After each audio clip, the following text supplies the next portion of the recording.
Hello, good morning, good afternoon, evening to you. What time is it? It's just about 10 to 5 in the afternoon here at Disgracelands. Welcome to Robboland's vids. My name is Rob Wheatley.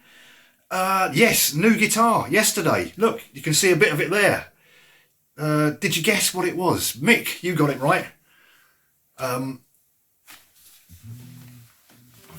It's this crazy offset Squier classic vibe Starcaster. Is what I got. Look at the state of that headstock.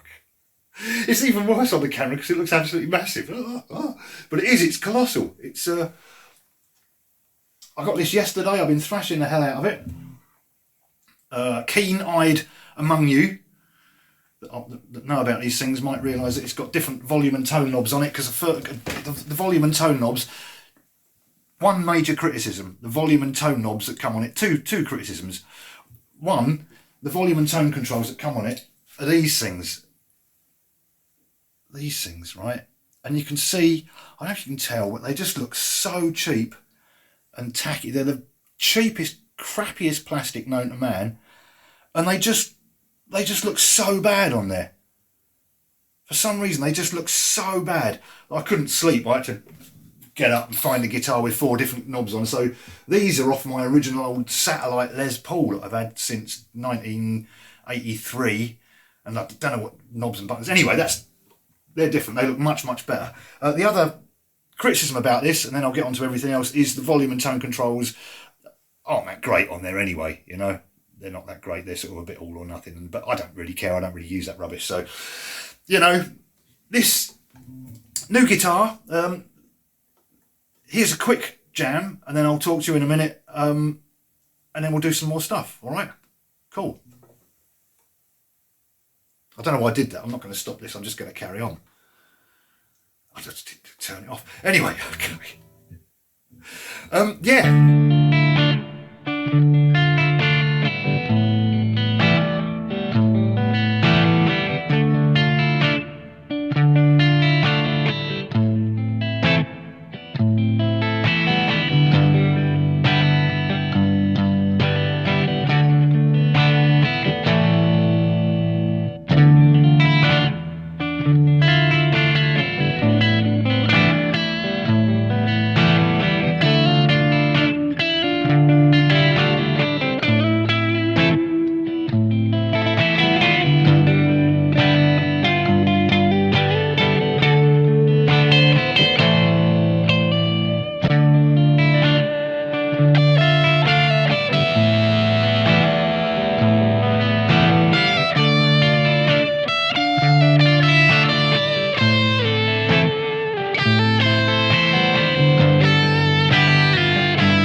Impressions out the box. It didn't do any impressions. It's a guitar. Just like that. It didn't. That's a Tommy Cooper. That's just me saying just like that. It's ridiculous. I really dig it. In the video the other day where I was asking, guessing what it was, obviously the big clue was that I was playing a Fender Strat. I was playing my Player Series Strat. And the reason for that was I wanted to see how it compared to this classic Squier classic vibe. And in terms of build quality, barring the bloody, thing, playability wise and all that, straight out the box, absolutely brilliant. I mean, absolutely fantastic. Really fast, really, yeah, no problems with that at all. The tuners, I mean, I tuned it up yesterday. You gave it a real thrashing. I just gave it a real thrashing just now. I tuned it up before I did that, and it's absolutely fine. It's all in. So no rattles, no nothing. I'm really pleased with it. I got this. I've been trying to work out whether to get the Ibanez AS73 or the Ibanez A93. And I sort of wanted the 93, even though it's got the same pickups as my other Ibanez. We'll talk about this, I think, the other day anyway. But I wanted something just really thrashy and really like and that sort of thing. And this really does the job. This just bites, and it's yeah. I don't mind if I take this out and it gets a little bit, you know, effed up. Because I don't really mind. That's sort of what it's for. That's why I got something with a hardtail with a centre block, with just very little moving parts on it. Something that's just, you know, feels comfortable, feels like an acoustic to sit down and play with. So this is just through the room, so I don't know what it's going to sound like. I hope it sounds all right. Just a few examples of some sounds in that. But before we start that, I have to do this because it's Tuesday, it's my day off. Obviously, what day is it? Is it Tuesday or Wednesday? I hope it's not Wednesday, I meant to go to work Wednesday. It's Tuesday, isn't it? Maybe that's what that phone call was I ignored earlier. Never mind, I work in a pub, so at some point they know I'm going to get desperate and go back there anyway, so it all works out in the end, doesn't it? It's all good. So, oh dear. Oh, give us a sec. This is Doom Bar. Oh God, it's a long while since I've had this. I can't even remember what the blooming brewery's called. It's down in Devon, down in the West Country, I think, somewhere. I'm going to say, where is it? Sharps Brewery, Cornwall. Okay. 4.3%. Is that all? 4.3%. Is that all? So cheers. Amber and Moorish. Well, what's that mean? It starts quoting Othello at me, does it? Virtue of fig, 'tis in ourselves, we are thus, or thus. You know.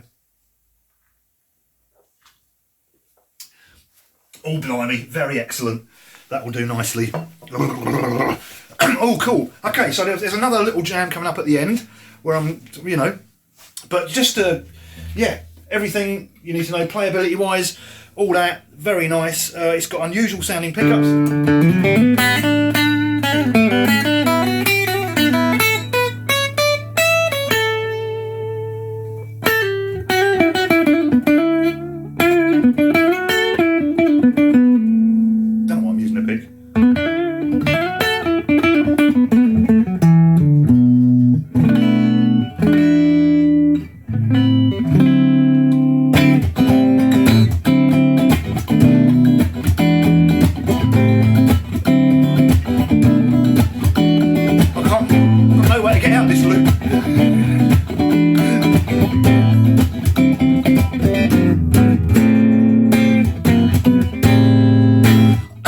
Pickup, obviously that was one before, front pickup, front bottoms, rear pickup.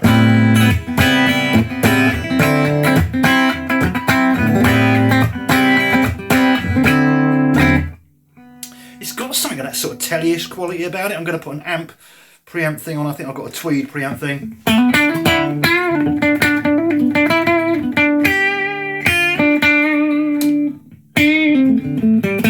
Bit of reverb, why not?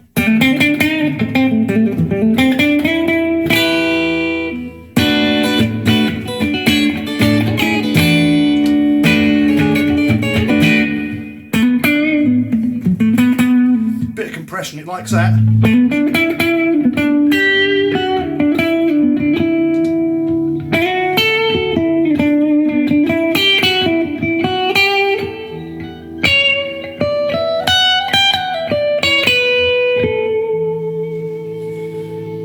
What do you mean, overdrive? Okay, here's a distortion.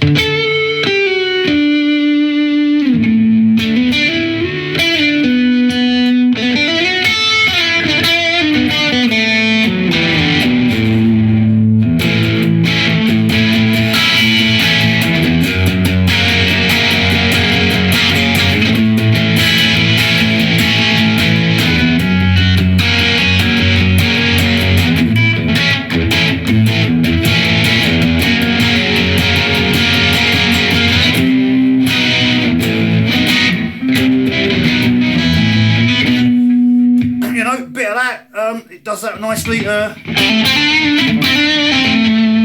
What what about a blues driver? I hear you ask. Here's a blues driver and a bit of delay.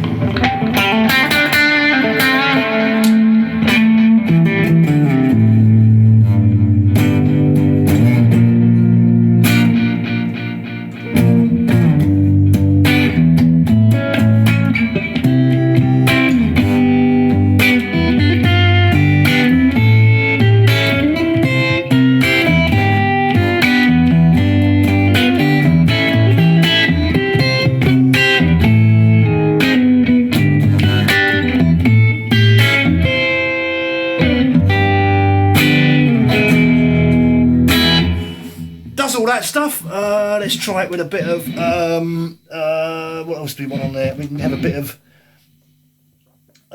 just standard overdrive on that. Sounds pretty cool.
Space rock covered. I dig it. It's you know, I've got other guitars that do other things. This does this thing and it does it pretty well.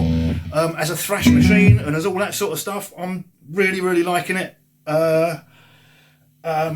If I was the sort of person that modded guitars as soon as I got them, I'd probably change out the volume and tone pots, and while I was at it, why not chuck the switch and the jack socket as well. But other than that, you know, I'm not someone who mods guitars, so I won't be doing that.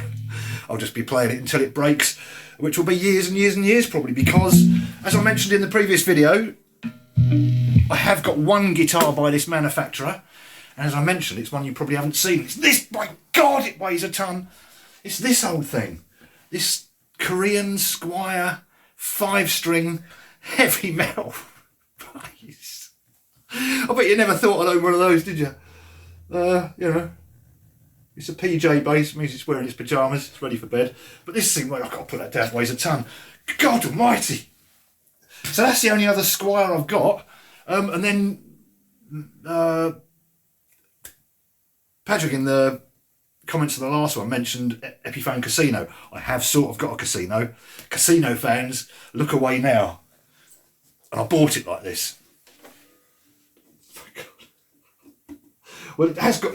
There is a pickup that sticks on there. There's a shallow vintage pickup, but this, to all intents and purposes, is a Viva Las Vegas. Is a Epiphone Casino that someone's cut a big hole in the back so they can get inside there. They've put wooden patches over all the holes, so all the jack sockets, and over where the pickups used to be. You probably can't see in there, but there's big lumps of wood araldited on the inside. But it plays. I've recorded a few tunes with this when it had the pickup on. I've even done a gig with this. So. Yay, Epiphone Casino. That cost me £5, 5 of your UK pounds, which is about €0.50 or about $7 from a junk shop. But I don't need to play it anymore because I've got this. Okay, so it's got a very unusual sound. It's very punchy. It's really groovy. I dig it for as something I haven't got, to fill a gap in the guitar space and have something that's really this just wants me to rag the hell out of it, basically. This is what it keeps telling me, to just go mad on it. So it feels substantial enough that it will be able to take whatever happens to it, even if I fall on it. it should be all right. Well, its binding's a little bit. I haven't even looked in there. For all you cork sniffers and that, the edge of the binding in there is a bit rough. In fact, it's very rough. Shite, in fact. I think that's absolute awful. It's just like a load of fur growing in there. The inside of the binding on the F holes is atrocious. But there you go.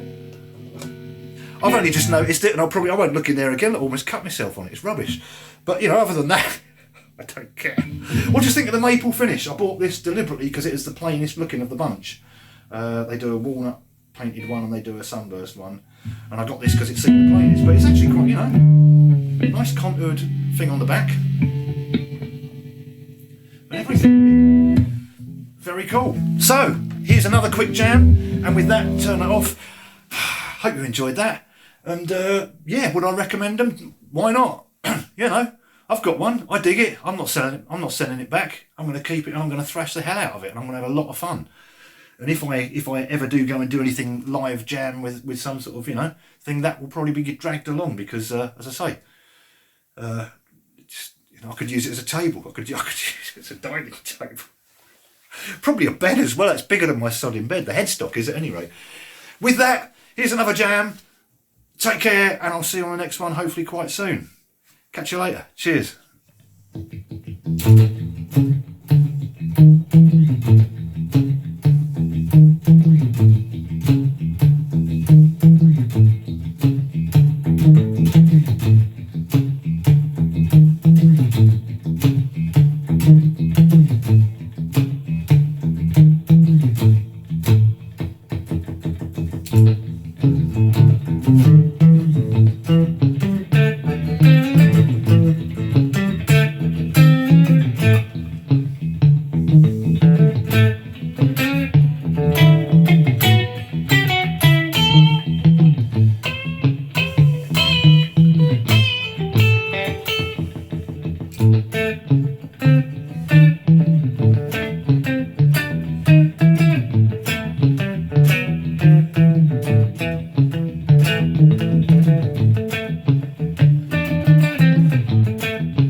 it for that. Thank you very much.